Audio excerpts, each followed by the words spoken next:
आईची माया प्रत्येक रूपात खासच असते. मग ती चिमणी असो किंवा आपली आई. इथं ना लॅपटॉपवरून गॅलरीमध्ये एक चिमणीचं छोटं पिल्लू उडायला शिकताना पडले. तर तिची आई बघा त्याला कशी घास भरवते. तर त्यांना खाऊ भेटावं म्हणून मग मी थोडासा भात ठेवलाय.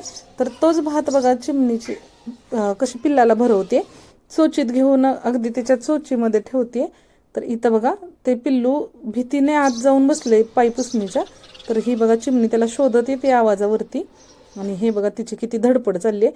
तर इकडं ना मी ते शूट घेत होते तर माझ्या पिल्लानं स्वतःच हातानं खायला चालू केले. शेवगा जो तिच्या आजोबांनी तिच्यासाठी पाठवला होता गावावरून, मग तोच बनवलाय. तिला खूप आवडतो तर तिनं हातानंच खायला चालू केलाय. त्यानंतर मग मी म्हटलं मी चारते म्हणून बघा इथं मी तिला खायला चारायला चालू केले. खरंच ना निसर्गात अशा किती एकसारख्या गोष्टी असतात. मग ते पक्षी असू देत, प्राणी असू देत किंवा माणसं असू देत, आईची माया कुणालाच वेगळी नाही. सगळ्या आईंचं मुलांवर प्रेम सारखंच असतं. त्या चिमणीला बघून मला खरंच असं भारावून गेल्यागत झालं. कशी एवढ्याशा पिलाला घास भरवण्यासाठी धडपडते. आपण तर माणसं आहे, आपल्याला सगळं जमतं. तर बघा ना इथं कशी खाते चिव. तिच्या आजोबांनी तिच्यासाठी खास शेवगा पाठवला होता, तिला आवडतो म्हणून. तर तिखट लागतोय तरी खाते. तिला गोड जास्त आवडत नाही, तिखटच खायचं असतं. आपण जे खातो तेच तिला खायचं असतं. बघा मोठ्या माणसांसारखी शेवगा खायला. एक दिवस झाला आणि दुसऱ्या दिवशी हे ते चिमणीचं पिल्लू तिथंच होतं. तर त्याच्या आईनं बराच वेळ आल्यासारखी वाटत नव्हती. म्हणूनच मग आमच्या आईनी त्याला पाणी पाजायला घेतलं वाटीत. तर त्याला ना पाणी पिताच येत नव्हतं. खूप प्रयत्न केले आईंनी त्याला पाणी पाजण्याचे, तर त्याला पाणी प्यायलाच नाही आलं. मग शेवटी आईने त्याला तांदूळ वगैरे खायला चारावं म्हणून घरात घेतलं. तर बराच वेळ वाट बघितला म्हणून पक्षाला हात लावला. शक्यतो आम्ही पक्षाला हात नाही लावत, कारण त्यांचे घेतात का नाही पिल्लं दुसरी त्यांना सोबत म्हणून.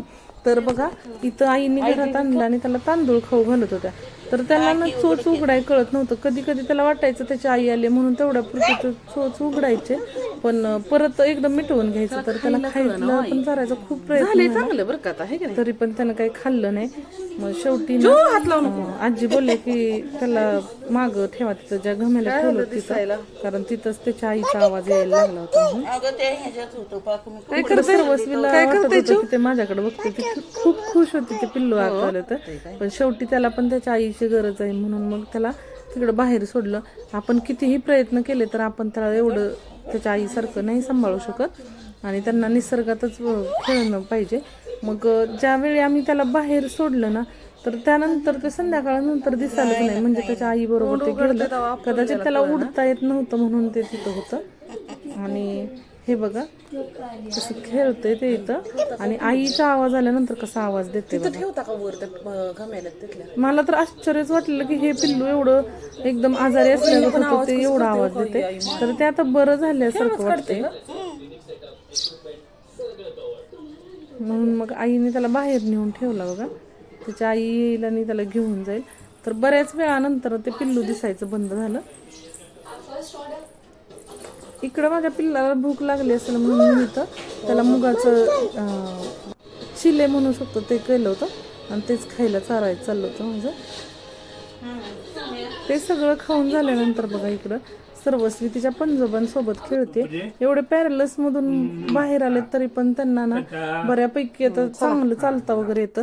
तर त्यांना परतुंड बोलतो ना, त्यांच्यासोबत खेळायला खूप भारी वाटतं. मग ही बघा अशी